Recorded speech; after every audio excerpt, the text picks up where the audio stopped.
the challenge now is to challenge the technology platform. And I would like to also just point towards Dennis Fry front here. Dennis is the solutions provider for Google technology, who assisted with the creating the platform here at the university where we can share content.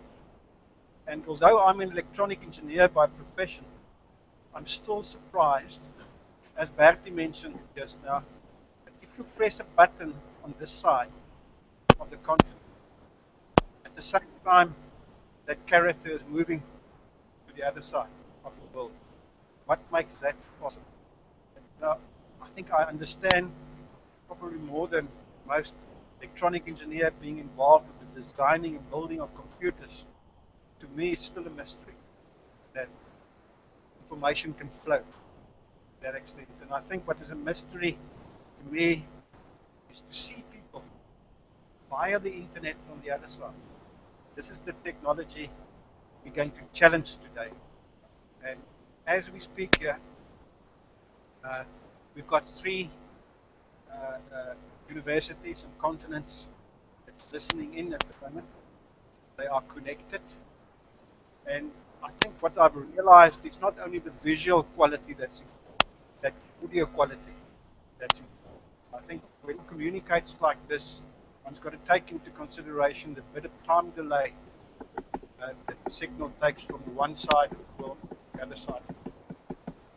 In preparation for the session, we contacted a number of the speakers remotely, and the one speaker that we spoke to, I think it was about 2 days back, was Colin Karate.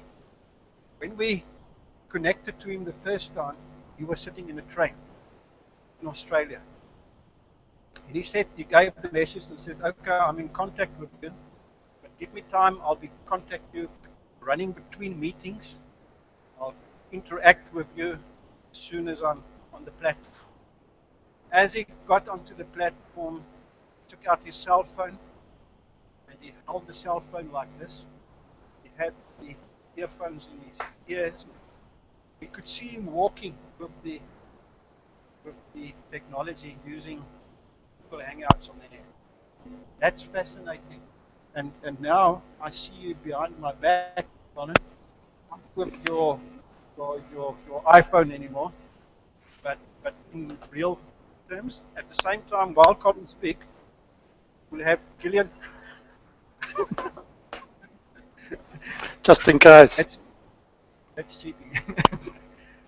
While you'll be speaking, we'll have participants from Canada, participants from Botswana, also linking in. We'll see them on the bottom squares there, and they will also interact as through the afternoon, and hopefully nothing will go wrong. Hopefully the internet will stay up, and if you see a bit of shuffling at the back end there, it's the technology group plugging in new computers, new cables. So thank you very much, Travis. So if I can switch over to Colin. Colin, thank you very much for the presentation. Thank you. Thank you all. So we're about to attempt the impossible. What I wanted to do today is just give you a little bit of an overview of some of the technologies that we use at Flinders University to underpin our educational mission, and also to share some of the organisational things that we've had to do to actually make that work well. So first of all, can you hear me okay? Very much so, very much so. Okay, now I'll move to a screen show, so I will lose vision of you, but I'll step you through this PowerPoint slide, I hope.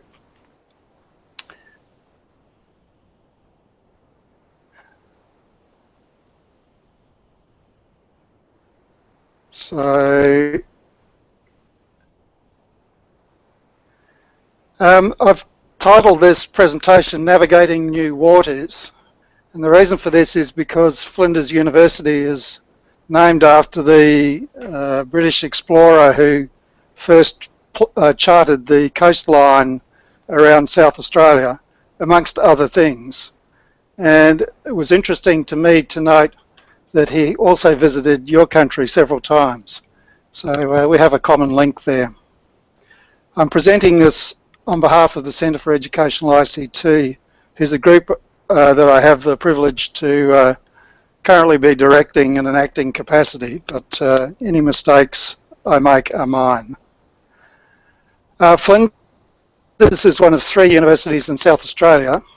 We've got a reasonably nice campus looking out over the same ocean that Flinders first navigated over 150, or more than 150 years ago. We have 4 faculties covering a full range of disciplines, but we're particularly strong in health. In fact, my academic background is from the Faculty of Health Sciences, and we make up about half of the university's business. The university itself has a very strong community focus and also a significant rural and remote outreach, something that I'll talk more about tomorrow when I come back and present some of the ways in which we've been using educational technologies in the health delivery out into our outback.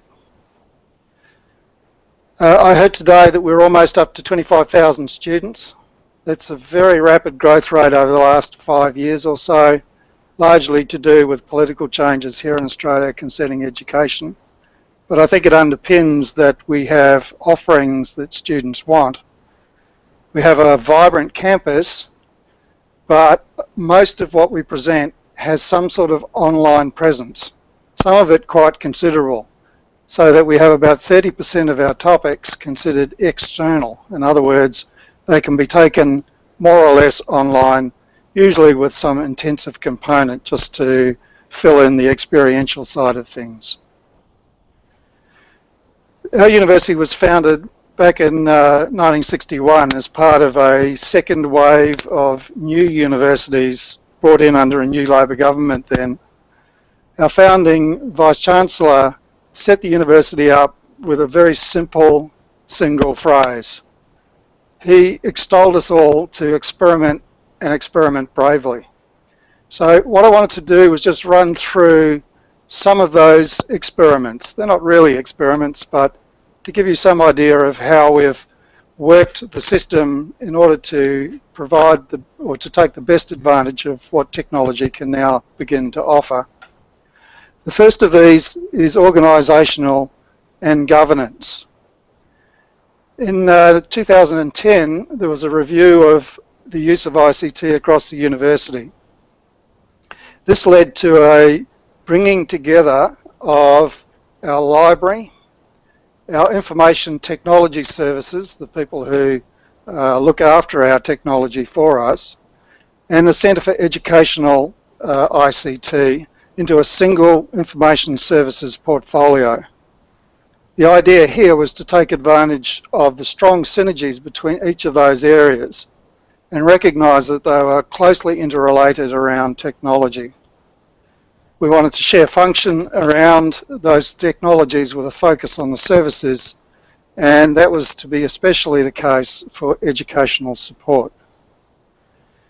That arrangement was brought together under a high-level executive, Pro-Vice-Chancellor for Information Services, who also acts as a CIO, and has direct line management over what we call scholarly information, the library, and our rapidly emerging e-research sector. Educational ICT, the area I'll talk more about in a moment, and our information technology services. And this portfolio answers directly to the Vice-Chancellor at the same level as the other portfolios that are directly under his control. This arrangement is strongly underpinned by faculty-level ICT support embedded in the faculties. And I'll just emphasise the role there when I move to the next slide. which deals with the governance of this particular arrangement. And here, by governance, I mean the way in which we attempt to find out what is necessary for the coalface teaching of our students, picking up new ideas, how do we get those into development and from there into production. All of those good governance things are underpinned by a number of advisory groups, one of these dealing with the library, one dealing with educational technologies, one dealing with broader infrastructural components, and an enterprise system group that deals with the enterprise-wide systems and applications that we need to keep running smoothly. These groups are all formed from faculty reference groups that have input into each of these areas and student representation where necessary. In this way, ideas from the faculty, from the coalface, can be brought up through each of these governance groups with a remit to focus on their particular area. All the good ideas are then distilled by an ICT advisory group who recommends what projects should be funded and how the development and production processes should be undertaken, and all of that is escalated to a governance and investment committee who then deals directly with the Pro-Vice-Chancellor.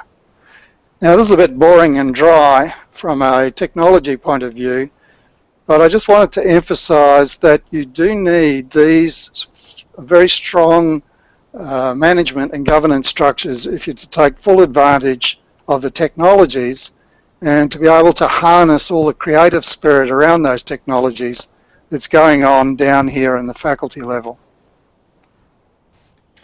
The next series of experiments I wanted to talk about were to do with our e-learning ecosystem. We call this FLOW, Flinders Learning Online. FLOW started for us a long time ago, almost 15 years now, and it started with a very simple premise, and that is that a student should be able to come into the university and find everything they need online from an educational point of view relatively quickly. To do this, every student is given a FAN, a Flinders Access name. That's their identity as far as the Flinders University is concerned, and that allows integration of all of the information about them from the student systems into their FLOW environment. Now again, that seems like a pretty dry application thing, but as it happened, as we started to work through this, this was one of the critical things that started an aggregation of all of the relevant information into our e-learning ecosystem. FLOW contains all of the topic administration and teaching material online. It contains a whole lot of other information, and it's rapidly developing into a bit of a student portal. But its major emphasis is around delivering the educational material and providing a dynamic environment for the student to manage their own learning online. All of our lectures from major lecture theatres are recorded and can be then easily reviewed or relayed elsewhere. Interestingly, we're finding a significant reduction in terms of people turning up in lecture theatres, but knowing that they're actually viewing the same lecture online in real time or at a later date as best suits them. All of their assignment and assessment material is available electronically, and they submit all of that electronically online, and their assessment is returned to them in the same way, all through this Flinders Learning Online portal.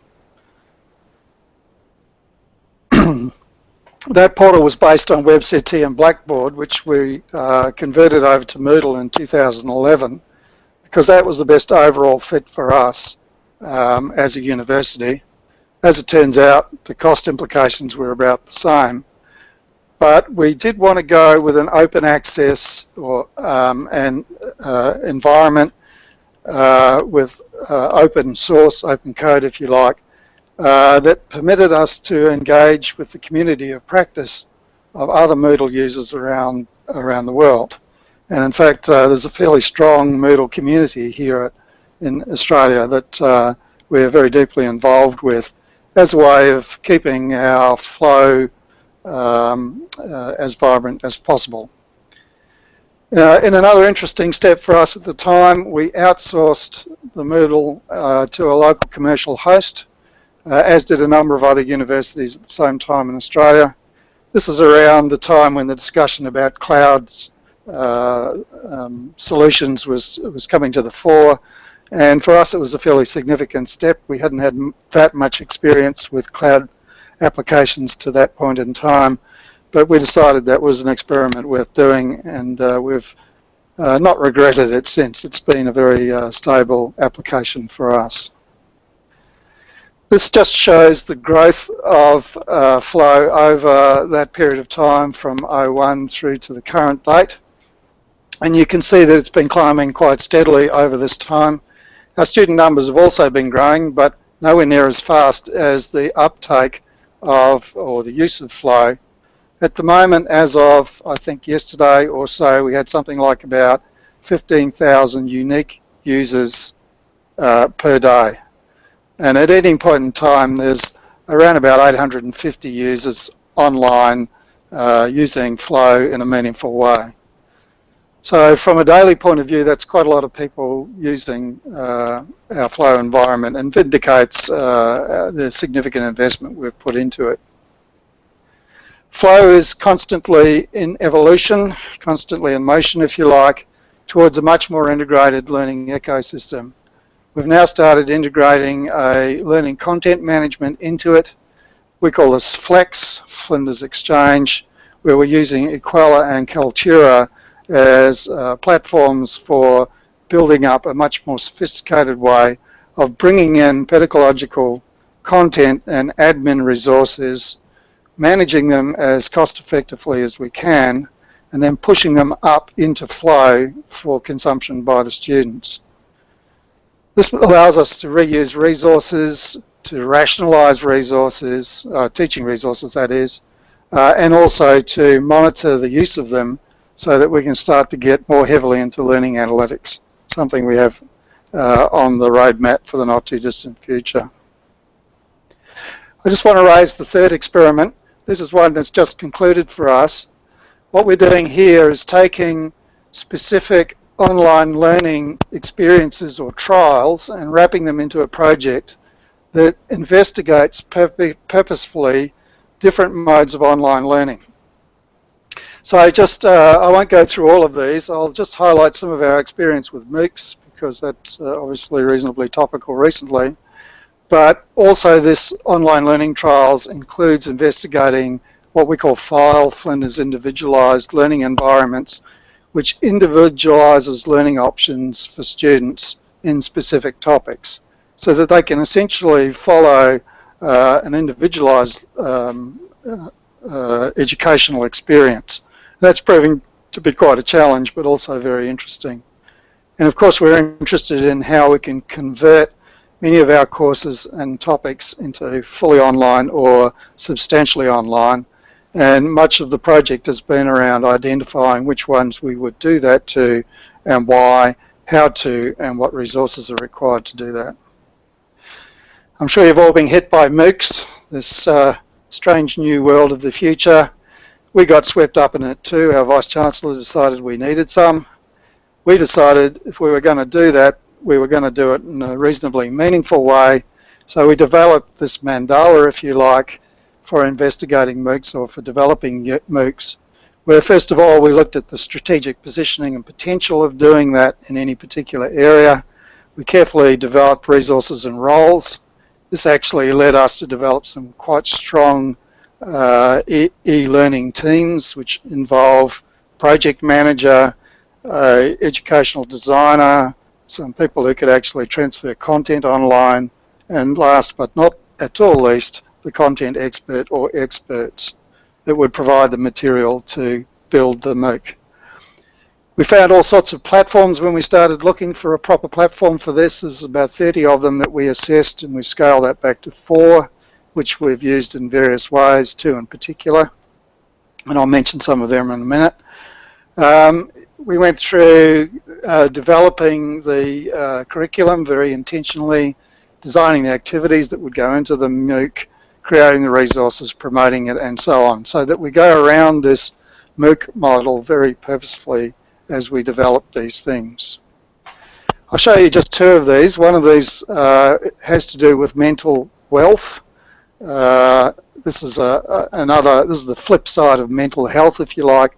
This deals with identifying that if we look after our mental health, we have a significant mental wealth that we can contribute to our own lives, but also to others.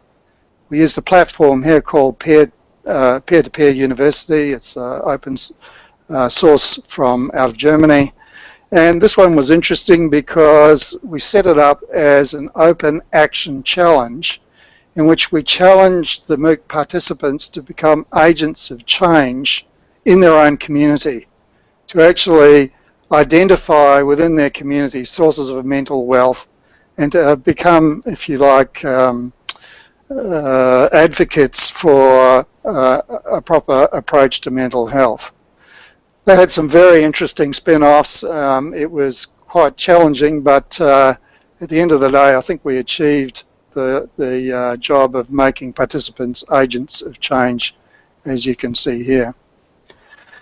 We can contrast that to another. This one was an anatomy MOOC called The Human Body as a Machine, and I was silly enough to actually undertake this MOOC. It was an interesting experience for a fairly traditional academic. Here we used a different platform, Open to Study, out of Open Universities Australia. And the interesting thing about this was that the platform was fairly rigorous. It was a traditional 4-week video-based presentation with quizzes, so I didn't have a lot of educational design to worry about, but fitting what I normally do into that sort of educational design was actually quite a challenge. The critical thing about this, though, is that this started a partnership with Open Universities Australia and led us onto a much larger world of dealing with partnerships of various types in developing online learning. I don't have time to go into that today, but it's been a very interesting experience and one that's shared by many other universities internationally. So what did we learn from this? There are many options and many platforms for online learning, but it all requires a structured approach for it to be used effectively, and a multidisciplinary team. The days of a single academic driving curriculum, I think, are long gone. It informed thinking about other more blended learning approaches, and in particular about the sharing of educational resources that fitted very well with our Flex program. One of the fascinating things for me is that what came out of the MOOCs we did do is that we reached a whole lot of potential students that were not previously accessed. One of the students doing my anatomy MOOC was an 11-year-old who wanted to know whether or not medicine would suit them. So that's not an audience we're used to reaching very easily. Of course, we learned some staff are enthusiastic and others not so much, so there's a bit of work to do there. And all of those learnings are being crystallised into what we're referring to as our e-learning gateway. Where to next? Well, we'll continue development on the Flow ecosystem.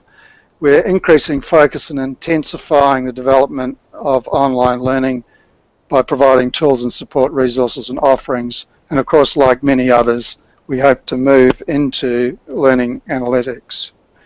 I'm sorry I've gone over time a little bit, but I hope that gives you a bit of a thumbnail sketch of where we're at the moment. Colin, thank you very much. I think thank you for sharing the outcomes of your experiments. I think the outcomes you are experiencing there, I really see is very much in line with some of our experiments we've had locally. I'm going now to open the floor for questions, and obviously this will have some challenges as well. Do you hear me well? Smile if you can hear me well. Is that a smile? Not a smile? Can you hear me, Colin? Colin, Luzanne, can you maybe speak from your side? Colin, can you hear me?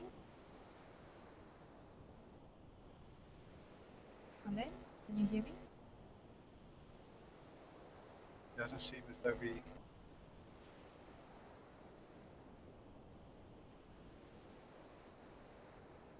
Is it muted? Oh, it's unmuted now.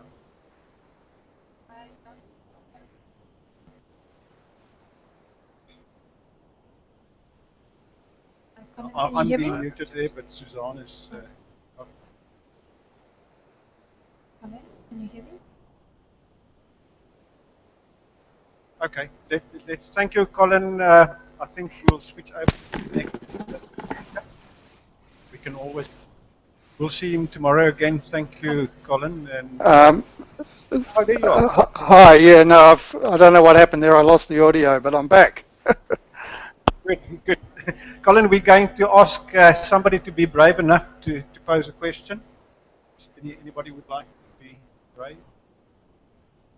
Okay.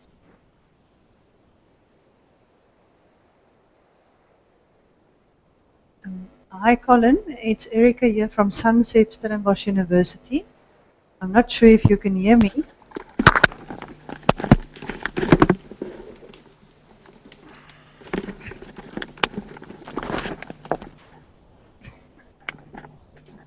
Yeah, hi. Colin? Yes. I don't know if you've still got me. My headphones ran out of juice. Okay, Colin, this is Erica Hoffman. Can you hear me?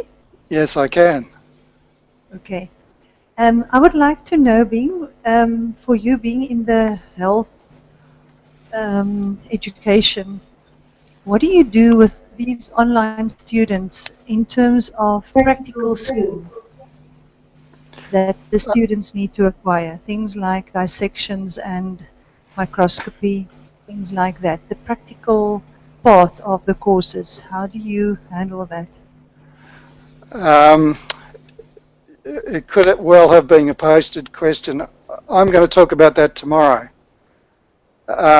In brief, though, we do have video conferencing of anatomy sessions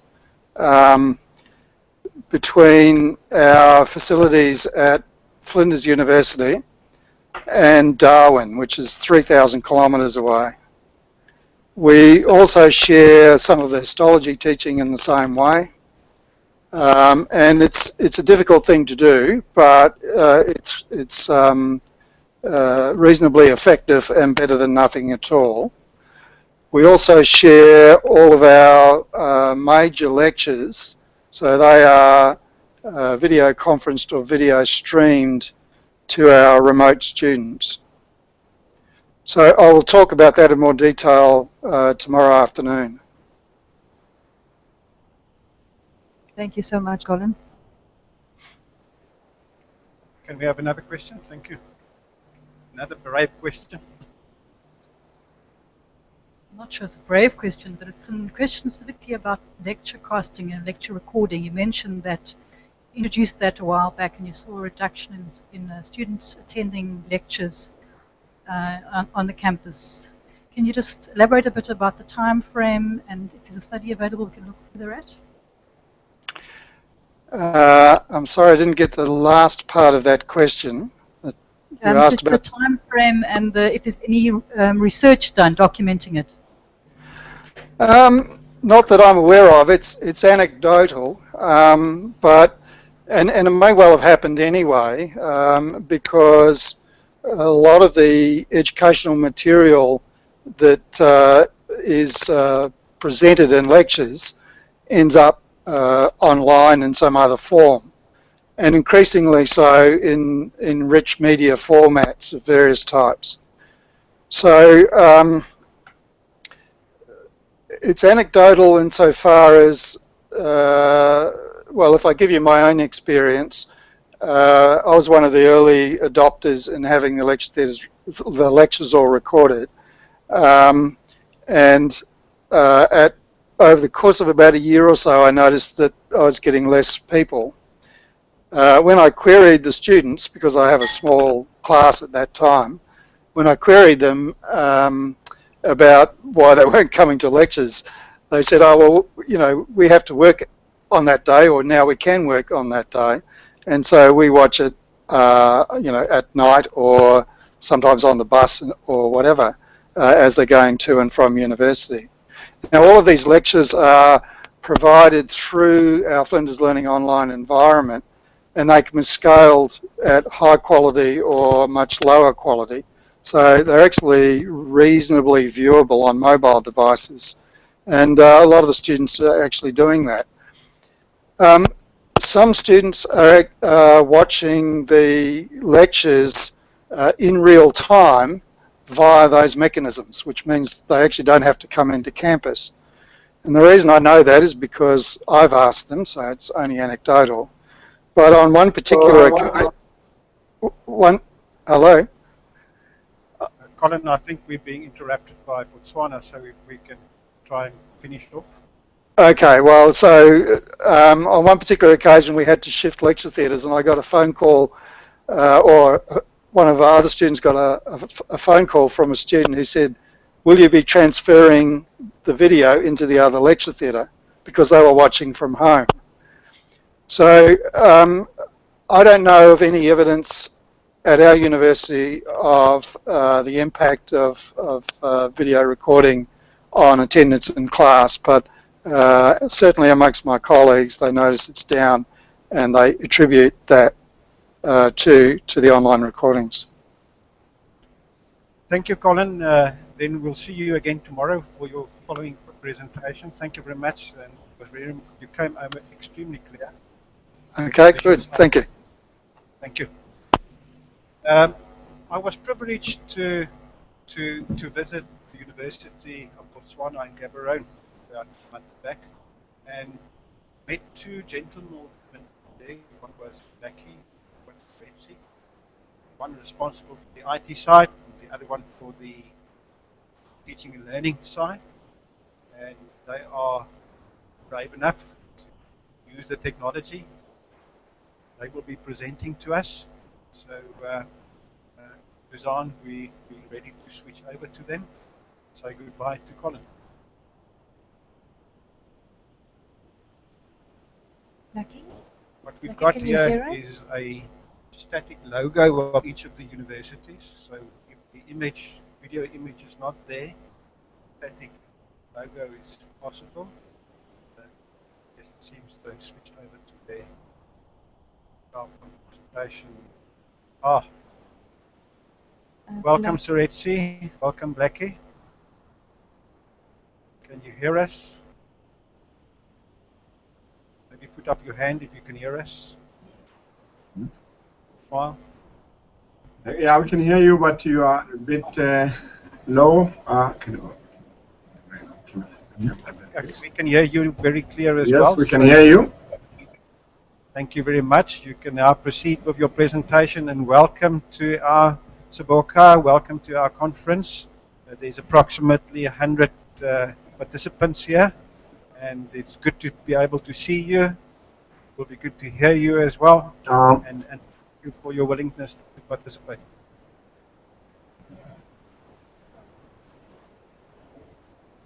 Okay, you might proceed.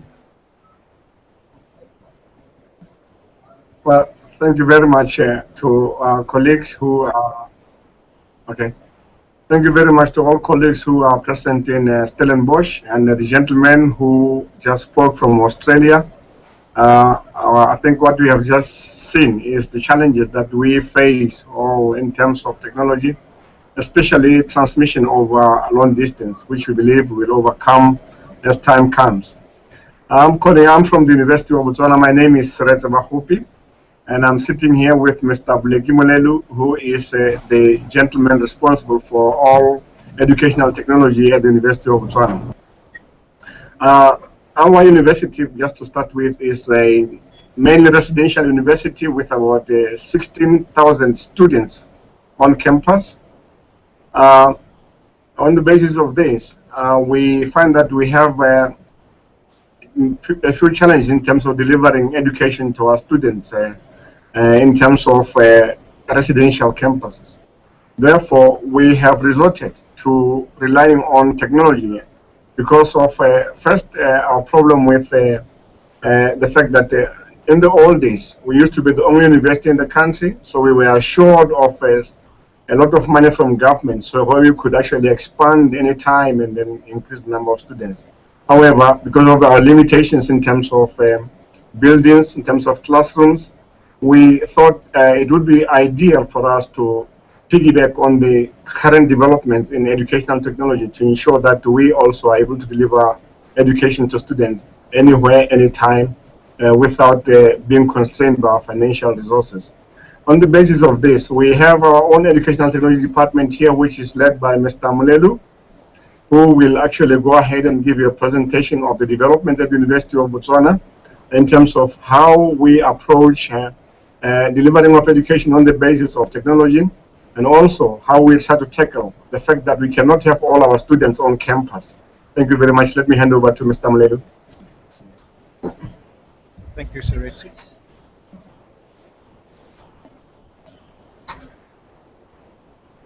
Thank you, colleagues. Thank you.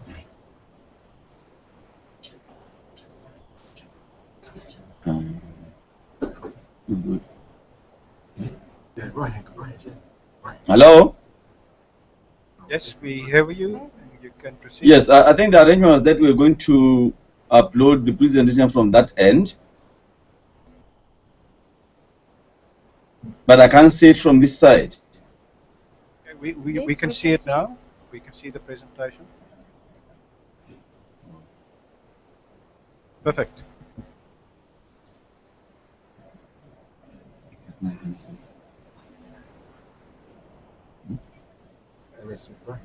Jackie, we can see your presentation very clearly now. Can you see it? Yes, yes, you can proceed.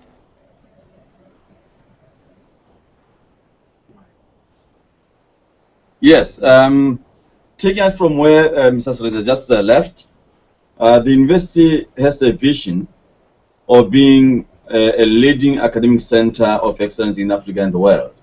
And one way through which we want to achieve this vision is through a set of objectives which we have put to ourselves to attain that vision. One of them, or the first priority area, is expanding access and participation. Mr. Sreza has talked about our university being a primarily residential university, but of course now we want to explore other means through which we could expand or increase access. And one way through where we can do that, in our view, is through the use of technology.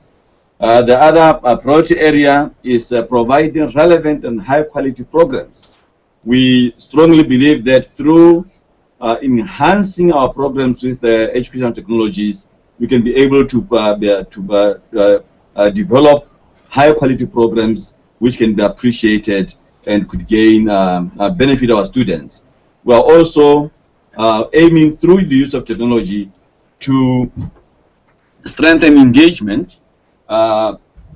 Firstly, engagement within the university, students to lecturers, and of course engagement outside the university with communities. And of course, the fourth one is intensifying research. We believe technology is one vehicle through which we can be able to intensify research.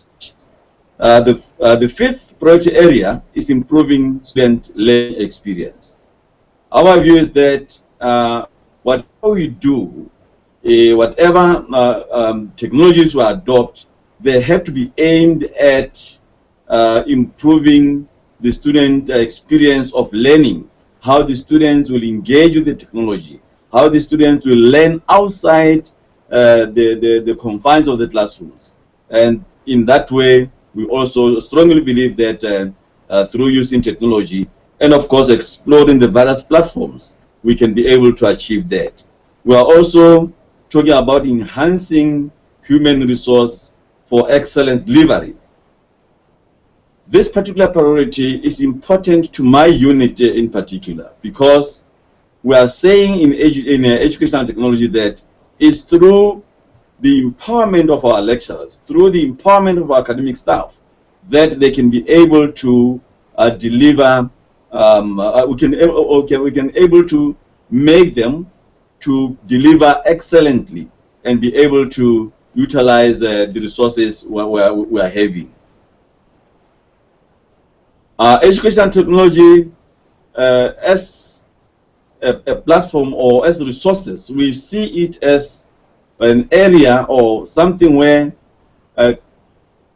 which comes between curriculum and academic excellence. We see technology there being used, and we can use it as a catalyst, whereby we take the curriculum and infuse the various technologies we can be able to use in UB so that we achieve the excellence we are aiming to attain.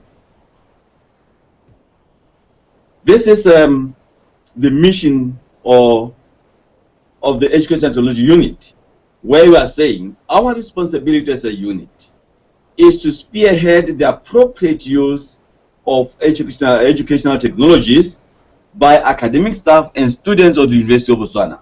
I've underlined there, as you can see, the appropriate use is our concerted view that technology can mean anything to anybody.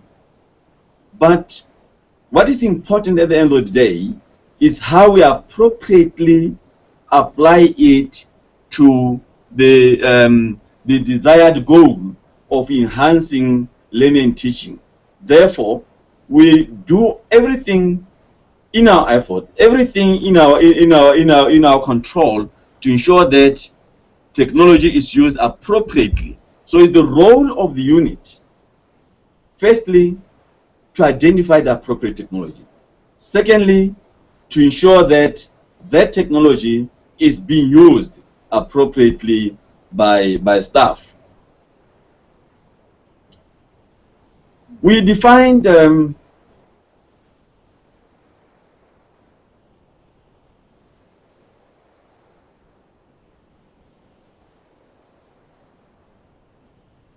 Can you still hear us, Blackie? We've lost you. student active learning so that our students do not become passive learners, but they become actively involved in their learning. We are also looking at e-learning as a way of expanding open learning, collaborative learning, and lifelong learning processes within our students.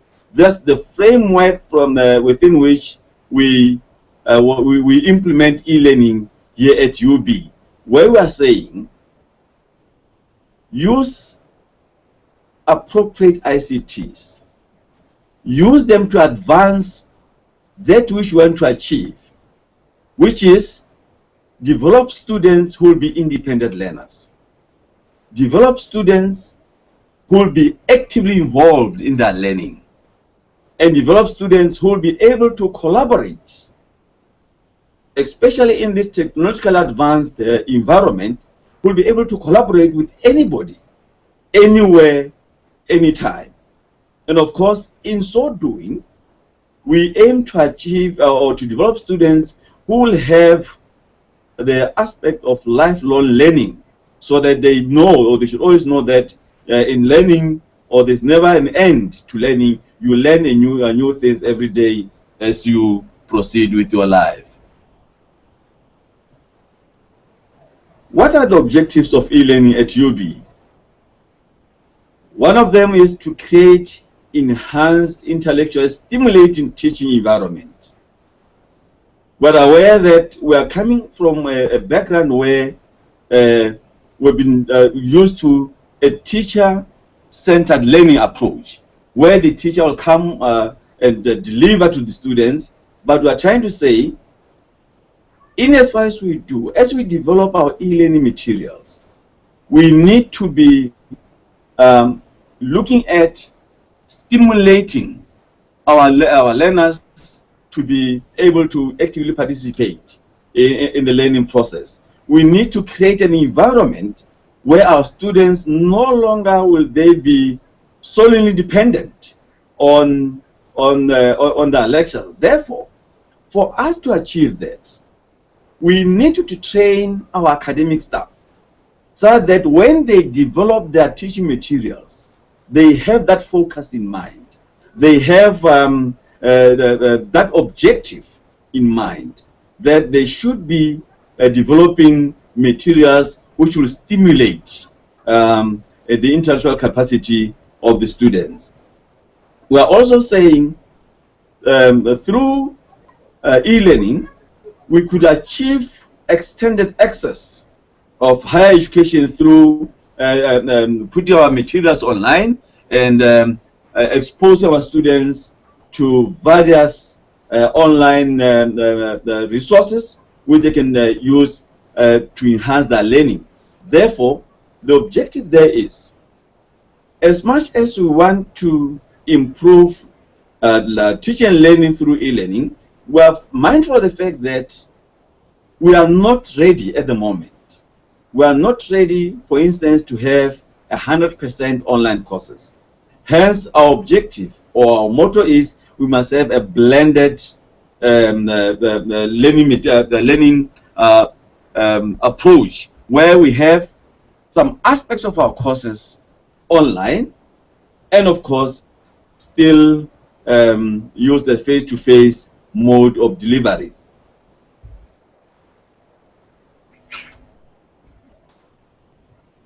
Where are we coming from? The journey with our e-learning journey started way back in 2001. As you can see from the graph here, we have started very small with approximately about 7 online pilot projects or courses.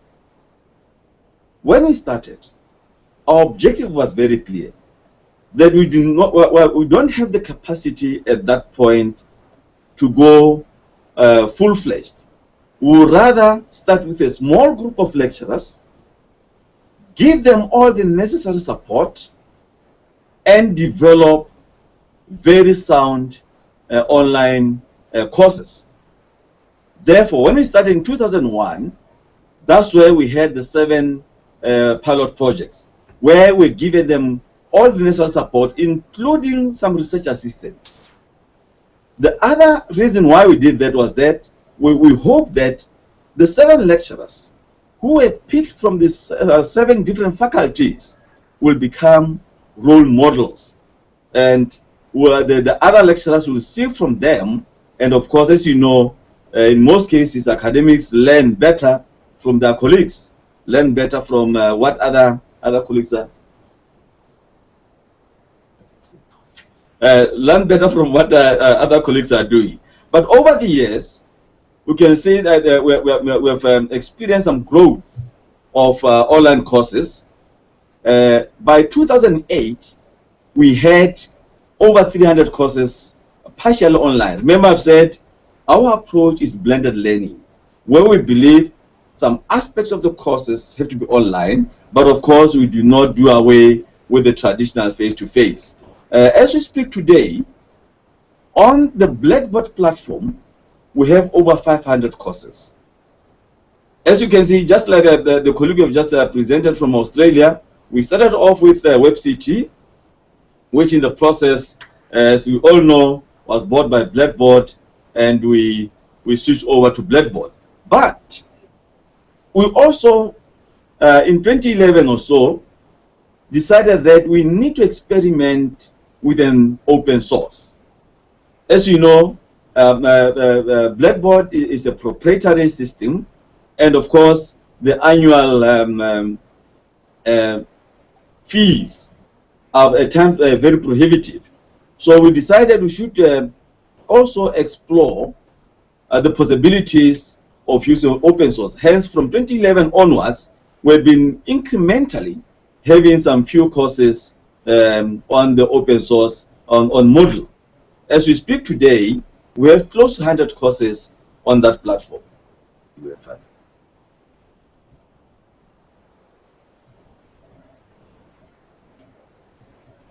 The journey continued, but we also realized that there's no way the adoption of online or e-learning can be achieved without a deliberate effort by the unit to train academic staff. So as way back as 2004, 2002, we designed appropriate workshop or training materials for our academic staff so that we take them along as we develop, as we want them to adopt the new teaching methods. So we are running workshops to assist staff. We're also helping staff to put the courses online. And of course, continuously, we support academic staff and students in whatever difficulties they could be having in using the platforms we're using. What other support do we have? As we all know, developing online courses comes with a lot of other requirements. The idea is to enhance the courses. The idea is to use as much technology as possible so that your content is enriched.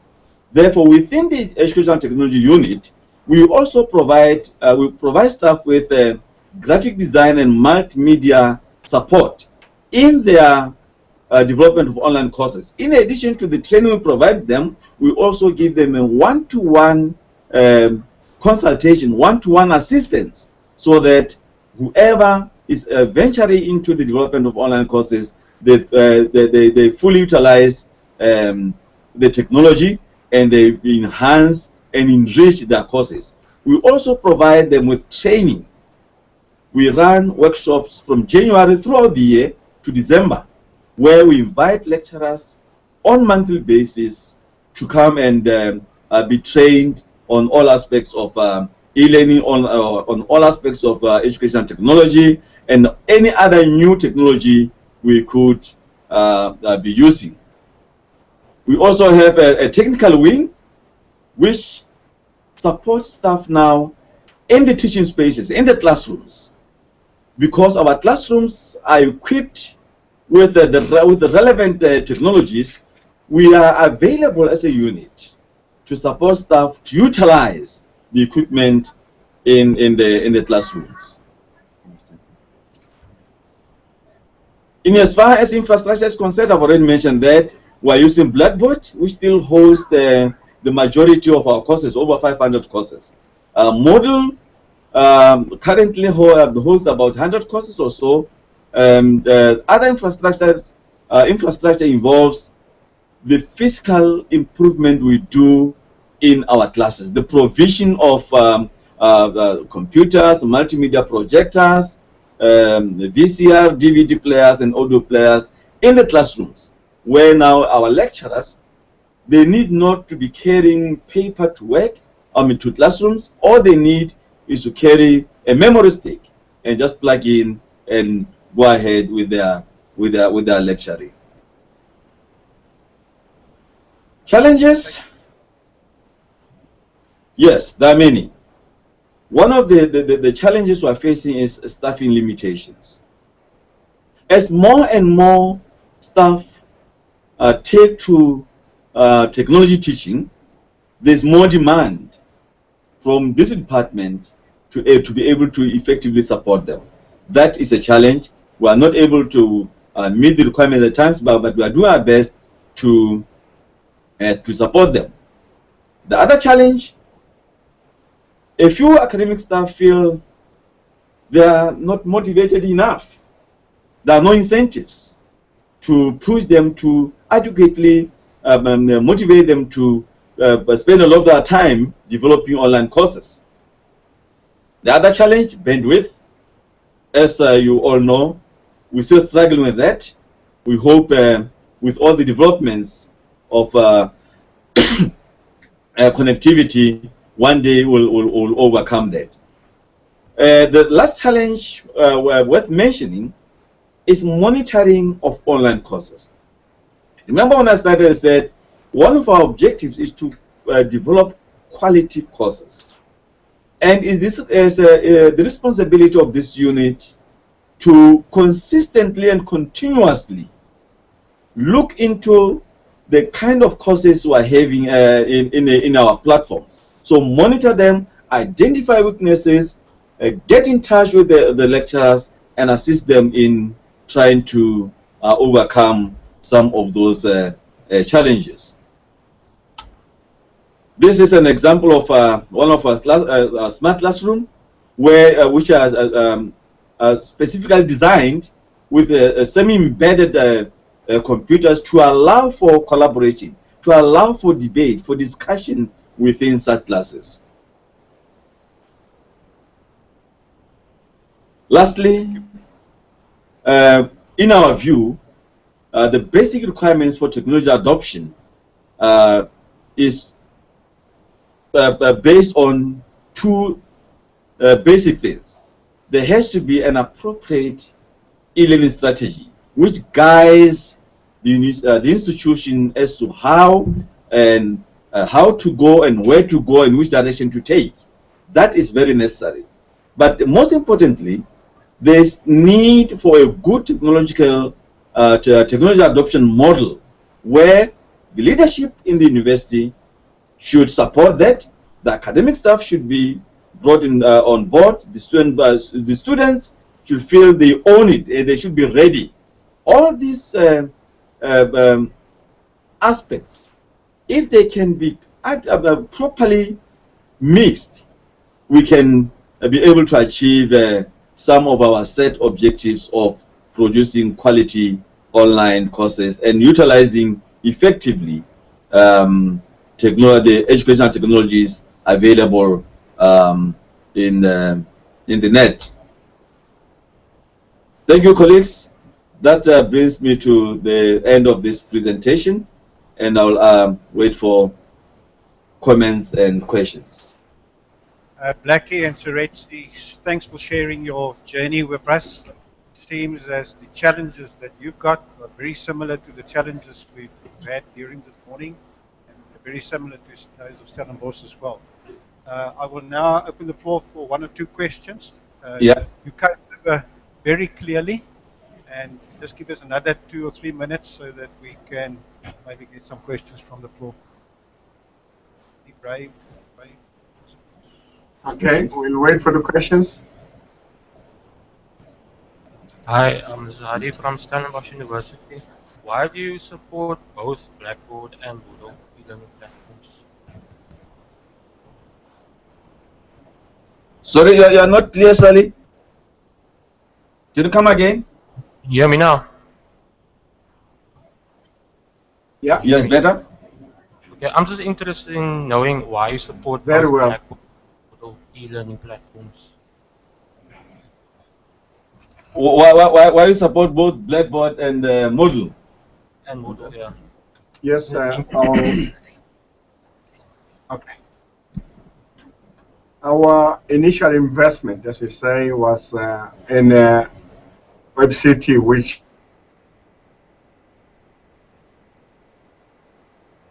Okay, maybe I can answer the question on his behalf. I think normally when you switch over from one technology to the other technology, you've got to go through an experimental phase. So it seems as though good for us in the end, but away from that slowly. So they've got it together. can you hear us? Okay, Can you thank hear you. Thank you, Suresh. I think we can close down the session. We're ready to move over to the next session. So thank you very much for your participating. And I must say I was impressed with the buttons that you pressed on that side, the right buttons. And, Thank you very much. the first time that Thanks a million. they clearly showed diversity. They were using an Apple Mac running Windows on it, so and that surely emphasizes the fact that Well, thank you very much. Thank you, Suresh. Our next session. Thanks a million. Thank you.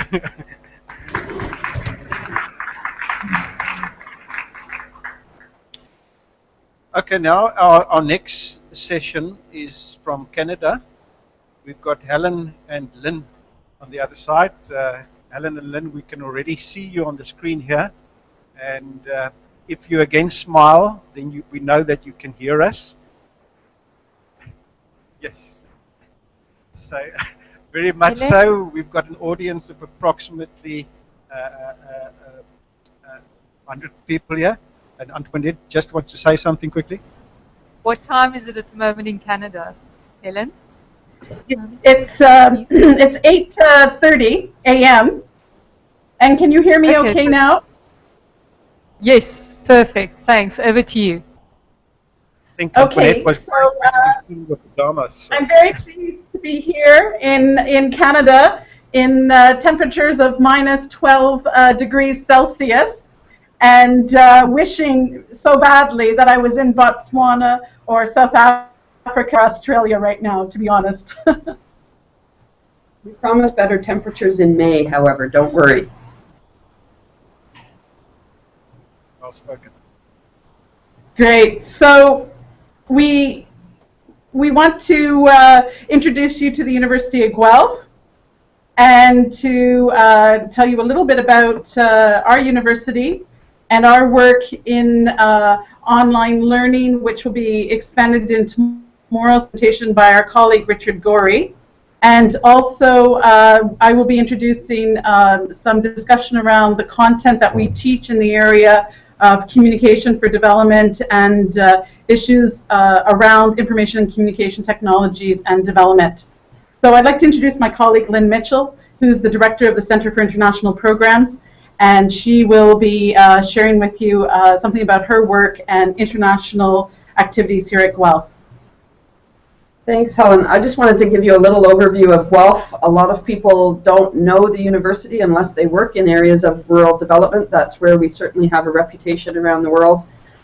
We are in southwestern Ontario. You'll see a little map there pointing to a couple of dots. Both of those dots are us. So we're right near the border with the US, but it's a bit of a drive. And we're very close to Toronto, if people are familiar with Toronto. And this has proven to be an excellent location for Guelph in many ways. We have access to a lot of rural communities and do a lot of work in those areas. The university itself, we got another slide. Let me do that. Oh, it's not in presentation mode, that's why. Okay. You just have to get the presentation up. This is the editing. So your presentation on the screen, so we've got the map on. Need the slideshow to run. Great, there we go. Sorry about that. Okay. So you got that. So the university itself was established in 1874. The Ontario Agricultural College was. Guelph became a university in its own right in 1964. So we have a very long history, but as a university, an independent university, we are 50 years old this year. And like all institutions in Ontario, we're a publicly funded university. We have 18,000 students at the moment. That's probably the undergraduate number. We have 2,000 to 3,000 graduate students as well. And we're ranked as one of Canada's top comprehensive universities. I just got the results of a survey of our international students ranking us in terms of their satisfaction with everything about Guelph, from their education to their accommodations. And we also rank number in Canada among universities for the satisfaction of our international students. So that's a nice thing to have found out yesterday. We also have some themes that Guelph is very committed to when it comes to our teaching and research, and that has to do with water, food, environment, animal and human health, community commerce, and we have an interesting business program that focuses on sustainable business and culture. And of course, teaching and learning is an important aspect of what happens at Guelph. There we go. The community itself, actually, the students, we have quite a nice atmosphere on campus here, and the community is very interested in social responsibility, and we have an obligation to address global issues. And I think we see from some of the photos in this where our students are busy involved in things off campus and looking at some of the local community issues that relate to sustainability and development. My office, I get some of the best photos sent to me. I think these are all taken by our students out on their activities. And we have 99 partner institutions. If somebody would like to make that 100, please send us an email if they want to have a student exchange program. In 33 countries at the moment. We just did a pre-departure orientation for 300 plus students that are going out next year to various places to study. And 94,000 active alumni in 145 countries around the world. So somewhere there's somebody who's been to Guelph. If you actually ask people, they turn up all over the place. And we have research partnerships in 50 plus countries. To you. So I'd like to introduce you to the school that I belong to. This is Environmental Design and Rural Development. And within our school, we have a program known as Capacity Development and Extension, in which we teach issues of information communication, technology and development, communication for development, and are engaged very heavily in community-based activities, both in Canada and around the world. In these pictures that you can see from our school's activities, we're heavily involved in enabling communities to mobilize themselves around issues, including those related to digital development. Our students are primarily graduate students, although we teach 4 undergraduate courses in the area of communication process, and we use entirely a distance ed platform for these undergrad classes. But at the graduate level, we offer an MSc, a Master's of Science, as well as a PhD that's interdisciplinary. And within these 2 graduate programs, our students will look at issues around community media, critical approaches, especially feminist research perspectives on information communication technology, the role of community engagement and social activism in rural areas and remote areas of the country. I'd like to remind you, for those who haven't been able to visit Canada before, that we're a very large country, and we actually struggle with distance, and this is why information communication technologies are so essential to our economic, social, cultural, and political development in the country. So many of our students are interested in working in these types of issues. In the photo on the left of the screen, on my left of the screen, you'll see a recent debate within the city of Guelph itself around the proliferation of cell towers for mobile services, mobile delivery. And while mobile devices have become essential to our modern day existence, there is a rising concern that this proliferation has largely been conducted without sufficient community engagement to the placement of the towers. As well, one of the research areas that I work in, specifically here in Ontario, is in the area of rural broadband and regional innovation. So how are new levels of connectivity really enabling rural areas to revitalize themselves and to develop new economic strategies in rural and remote areas of Canada? Globally, of course, we're very active. We've had a long association with Malmö University in Sweden in the master's program in ComDev. We're very pleased to now be collaborating with Flinders and Stellenbosch, and I hope many other countries in this area of concentration of communication for development. And the philosophy that we have in our ComDev work is really indicated on this slide, where we really believe that social change is not possible without communication, and that a movement away from linear information dissemination and knowledge mobilization models that simply deliver more and more information is not going to satisfy the needs of future generations of rural and remote communities. In fact, we have a critical perspective that says that communication is not an end, but only a means to social and environmental change, and that the androcentric or the human-centric perspective of communication studies needs to challenge itself to understand that within nature and within environment, there are processes of change that really are over and above what human beings would like to control, and certainly would be able to understand. And so we see here topics and issues in our curriculum around communication and climate change, for instance, communication in disaster situations, where we have to think out of the box and not simply trap ourselves in the idea that communication is simply about moving information quicker and to people, that in fact communication is a process that has to be owned by the people.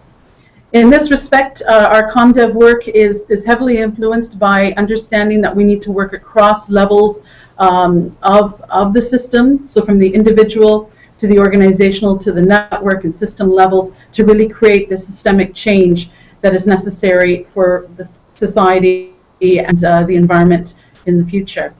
And so our work is really very much learner-centered. We create individual plans of scholarly work and action with our graduate students. And at the undergrad level, we're really challenged to carry this type of philosophy into our distance ed platforms. And I think this is where future changes will probably occur. As we move forward, we know that there's no end of issues that we'll have to address with our teaching and our research work. I believe, and I do strongly believe this, that more and more faculty and universities around the world are carrying heavier teaching workloads. So we're predominantly becoming teachers, drones within an educational system that is just teach more students, teach more courses, teach in new ways.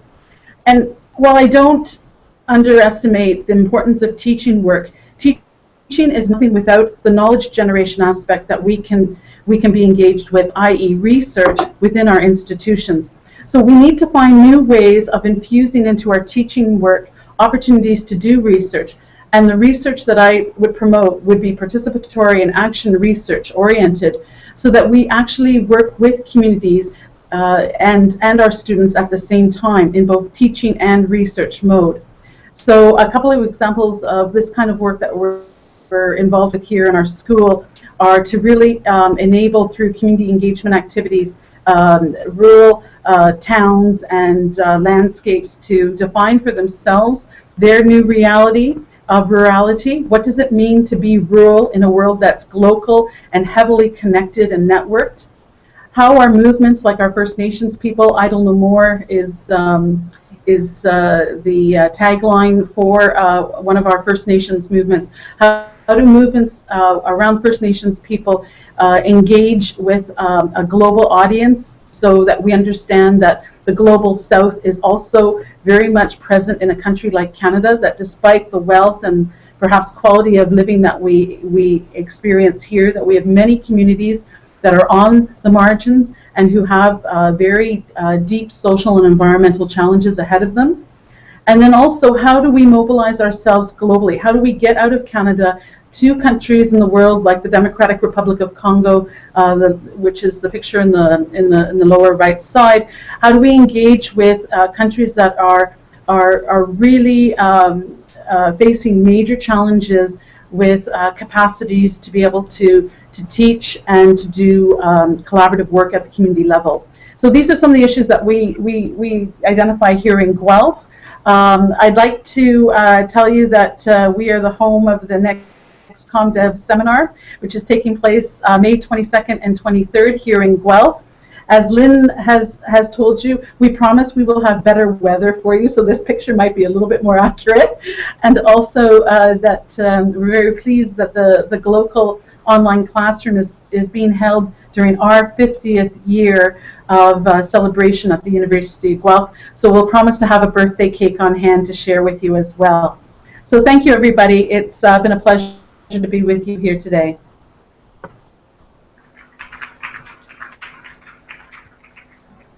Thank you, Helen. You were very, very clearly. I can already see the smiles on this side and the number of participants at this conference that wants to visit you in Gulf. And surely we're going to see a number of them there. We're going to open the floor for a number of questions. And so please stay on the line before you run away. Can I ask somebody for some questions? I think most of the audience were very impressed with your advanced thinking and integrating the teaching and learning with also the research activities. Very impressed with that. We've got a question here from Ian Dunn from Coventry University. Hello, and thank you for the fascinating presentation. I was really interested by your comment about drones in the teaching system. I'd just like you to expand on those comments, please. So I've been at the University of Guelph for 10 years, and before that I had a very international career, primarily based in the Netherlands and in East Africa. And when I had this gap between the time that I was a PhD student and the time that I came to be a faculty member here at Guelph, it really shocked me that the workload involved in teaching had increased to an extent that many students, and especially undergraduates, I think they suffer the most, will perhaps see their faculty member, their professor, once or twice during a semester if they're lucky, and that our digital technologies were not really creating the types of relationships that I had as a graduate student and even as an undergraduate student. It really struck me that many of my colleagues who are facing retirement because the system that we have has not reinvested in sufficient numbers of younger tenure track faculty, find that they're ending their career with a real sense of carrying a large workload. I complain here in Canada, but I work with colleagues at the Kwame Nkrumah University of Science and Technology in Ghana, and the faculty-student ratio there is 1 to 90 students. So in other words, one faculty member to 90 students in her class on average, and my average in FaceTime with students might be closer to 1 to 20. So whereas I feel the pressure of really developing relationships with the students as a teacher, I know that we're still very privileged here in Canada. And my challenge is that as we move into more virtual platforms for teaching, how do we ensure the integrity of our relationship with our students? Because ultimately our job is about enabling them in their careers and in their learning. And how can we do that without burning out? Thank you, Helen, for that very advanced question. Answer. Any more questions? I think I can thank the technology team for creating that bridge to Canada. I think very pleased that it worked. Any more statements from your side? I think we're ready to go for tea on this side. Unfortunately, we cannot offer you tea over the internet or wine, but we normally give a token of appreciation to the presenters. Unfortunately, we cannot give this to you. We'll have to bring it to you in May. Yes, here it is. Okay. That's yours. I will enjoy it on your behalf. Thank you. That would be Okay, great. We appreciate being much. involved. Thank you very much. Okay, goodbye.